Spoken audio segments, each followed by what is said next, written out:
Welcome to this audio introduction to The Gathered Leaves, our current production at the Park Theatre, which was written by Andrew Keatley and directed by former artistic director of the RSC, Adrian Noble. The play was first performed here 10 years ago, and this is its hotly awaited revival. Set over the Easter weekend of 1997, on the eve of great political and societal changes in the country as a whole, 3 generations of the Pennington family gather together to celebrate the birthday of William, the family patriarch. It is the first time they will have all been together under one roof in 17 years.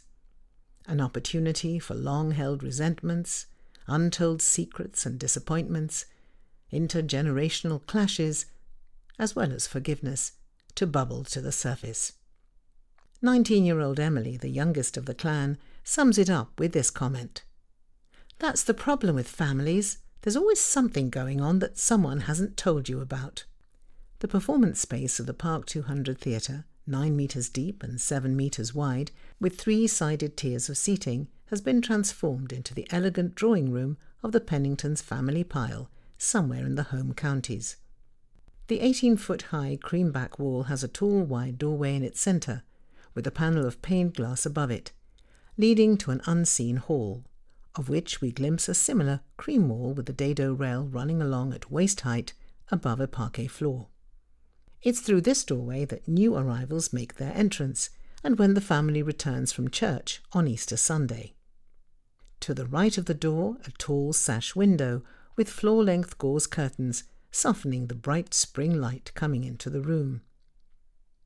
The drawing room itself has a cream-fitted carpet stretching across the full width of the floor. The decor, though spare, gives an impression of understated affluence and traditional good taste. Along the back wall on the left, beneath a picture rail, there are 2 cream-coloured picture frames, 2 by 3 feet, framing blank canvases. There's also one on the wall of the hall. This can simply be taken as a design feature, or we can read something into it if we so wish. Below the picture frames, a well-stocked semicircular Georgian drinks cabinet. To the far right, an upright piano stands against the wall of a narrow passage, leading off to an unseen kitchen. The artificial lighting, as the days progress, is provided by a central teardrop crystal empire chandelier, shaped a little like a Jacobean hat. Shaded light sconces on the wall between the picture frames offer softer lighting. A small matching table lamp stands on top of the piano, and 2 matching standard lamps with cream shades are positioned next to 2 Biedermeier armchairs, with muted green velvet backs and seats. Their walnut wooden arms, geometric and unfussy, rather than ornate. The chairs are set 2 metres apart, and a metre or so in from the doorway. A small round pedestal table, big enough for a cup of tea, a folded newspaper or a transistor radio, is placed next to each chair. On the left-hand side, a cream button-backed chaise longue faces into the room, and along the right, directly opposite, a cream upholstered bench with spindle legs, and a pale rug neatly folded at one end, magazines strewn at the other.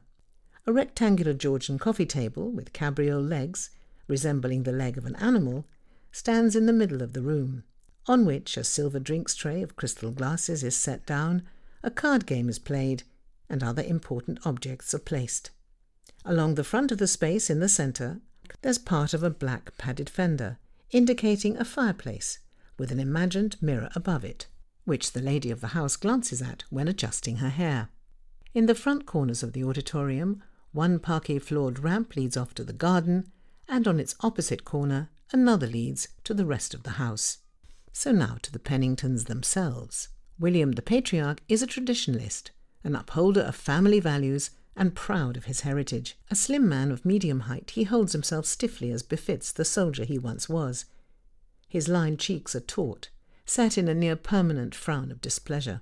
His silvery hair is cut neatly and precisely. Throughout the weekend he wears a formal dark suit, shirt and tie, or a waistcoat over the shirt and trousers, with polished lace-up shoes. Much later, he puts on a cardigan.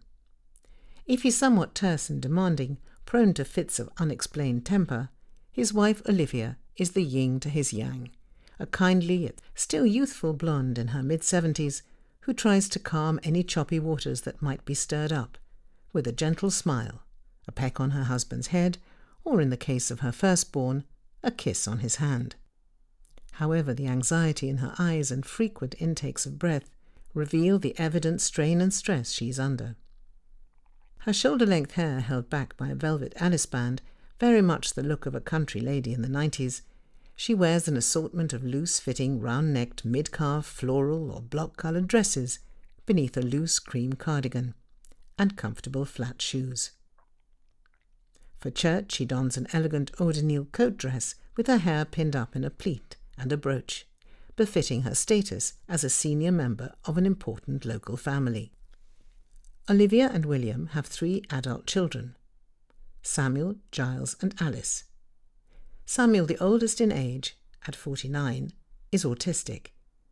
He's slender in build and pale-cheeked. His reddish hair is cut short with a slight coxcomb at the front. More often than not he has a book clutched to his chest, giving him the air of a super-bright 1950s schoolboy, straight out of Boy's Own magazine, dressed in sandy-coloured trousers, beige or blue short-sleeved shirts, a wine-coloured V-neck jumper, and a sleeveless hand-woven woolen waistcoat. His movements are jerky and unpredictable. He rarely sits in a chair, preferring to kneel up against the chaise longue or curl up behind it.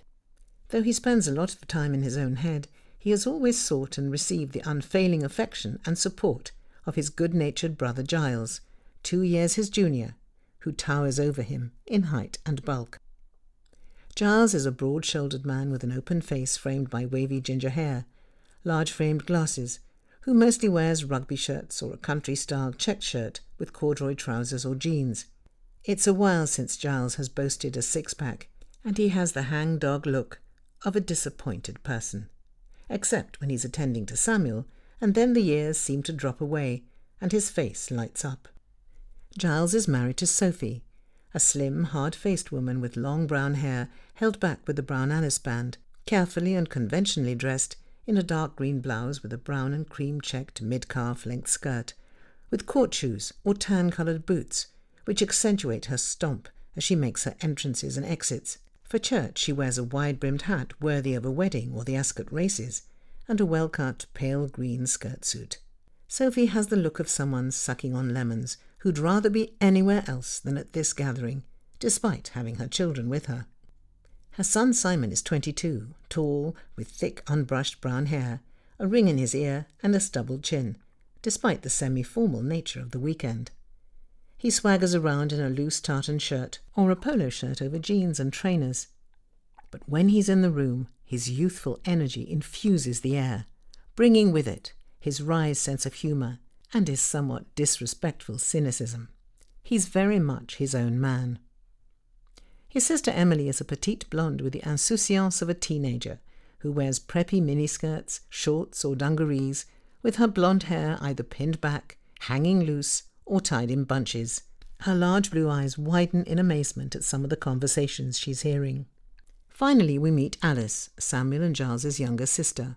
An attractive 35-year-old, Alice has shoulder-length messy blonde hair with a boho look comprising loose embroidered long tops, flowery skirts, jeans and boots. She arrives with her daughter Aurelia, a smiling black 17-year-old who seems completely unfazed at meeting a roomful of strangers. Aurelia's braided hair is pinned up or later hangs down her back. She wears tight bustier tops, loose shirts, shorts and boots, lots of jewellery.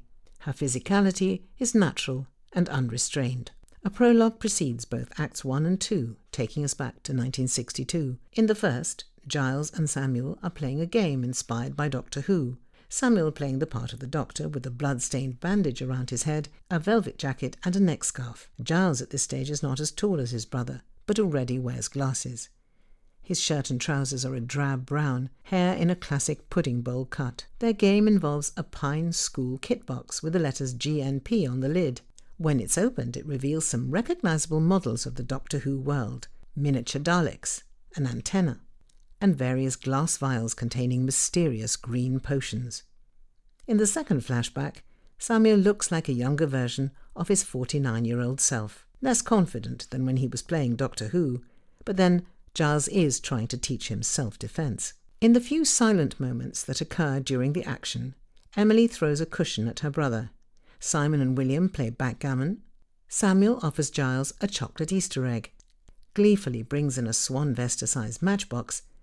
Olivia sits alone with a fretful expression. Cards are laid out on the table. William and Giles sit in the chairs enjoying a nightcap after dinner, and Sophie and Alice kneel companionably by the coffee table, wiping up a tea spillage. When Alice plays the piano, the whole family gathers to listen. When the birthday cake appears, it is a magnificent replica of the Georgian red brick, white stucco Pennington residence. And when William picks up a pile of all his presents, he stumbles. The passing of time over the weekend is indicated by the dipping of lights and a musical interlude. The play runs for 2 hours and 40 minutes, including an interval. Now the cast in order of appearance. Young Giles Pennington, Ellis Elijah. Young Samuel Pennington, Joe Burrell. Samuel Pennington, Richard Sterling. Giles Pennington, Chris Larkin. Olivia Pennington, Joanne Pierce. Sophie Pennington, Zoe Waits. Simon Pennington, George Lorimer. Emily Pennington, Ella Dale.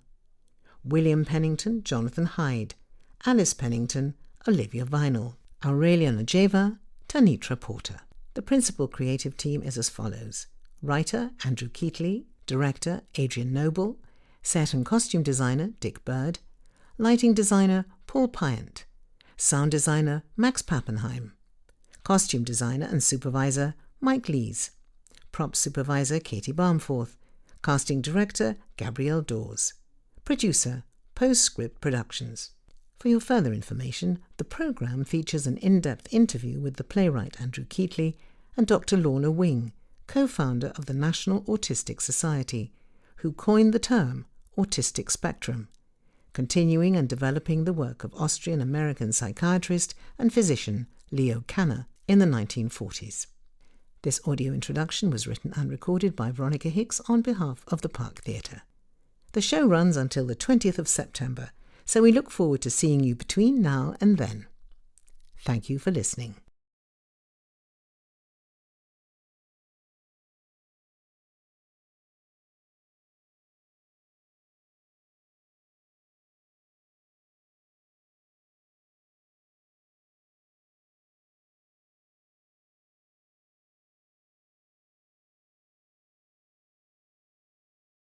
When Alice plays the piano, the whole family gathers to listen.